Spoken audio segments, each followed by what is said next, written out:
উদ্যোগ বাণিজ্য ইলেক্ট্ৰনিক আৰু তথ্য প্ৰযুক্তি মন্ত্ৰালয়ৰ কেন্দ্ৰীয় ৰাজ্যিক মন্ত্ৰী জিতিন প্ৰসাদে আজি আজৰাত থকা ৰাজধৰ বৰা উচ্চতৰ মাধ্যমিক বিদ্যালয় পৰিদৰ্শন কৰে।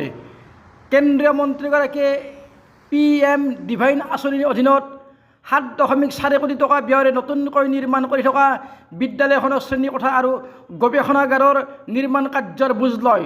লোক নিৰ্মাণ বিভাগে বিদ্যালয়খন নতুনকৈ নিৰ্মাণ কৰি থকা 15টা শ্ৰেণী কোঠা 4টা গৱেষণাগাৰৰ কাম কাজৰো তেওঁ বুজ লয়।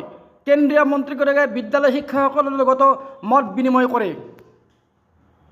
भारत सरकार की खास प्राथमिकता पे पूर्वोत्तर राज्य और उसमें से मुझे आज आसाम कामरूप मेट्रोपॉलिटन जिले में आने का सौभाग्य উদ্যোগ বাণিজ্য ইলেক্ট্ৰনিক আৰু তথ্য প্ৰযুক্তি মন্ত্ৰালয়ৰ কেন্দ্ৰীয় ৰাজ্যিক মন্ত্ৰী জিতিন প্ৰসাদে আজি আজৰাত থকা ৰাজধৰ বৰা উচ্চতৰ মাধ্যমিক বিদ্যালয় পৰিদৰ্শন কৰে।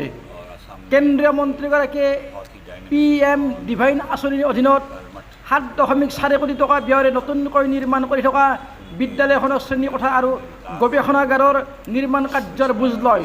লোক নিৰ্মাণ বিভাগে বিদ্যালয়খন নতুনকৈ নিৰ্মাণ কৰি থকা 15টা শ্ৰেণী কোঠা 4টা গৱেষণাগাৰৰ কাম কাজৰো তেওঁ বুজ লয়। কেন্দ্ৰীয় মন্ত্ৰীগৰাকীয়ে বিদ্যালয় শিক্ষকসকলৰ লগতো মত বিনিময় কৰে। और आज जो IT मंत्रालय का एक बड़ा यहाँ पर योजना है डेटा सेंटर जो खुल रहा है उसकी प्रगति की समीक्षा की गई। ये IT हब भी बनेगा, आसाम में विकास होगा, विकसित होगा।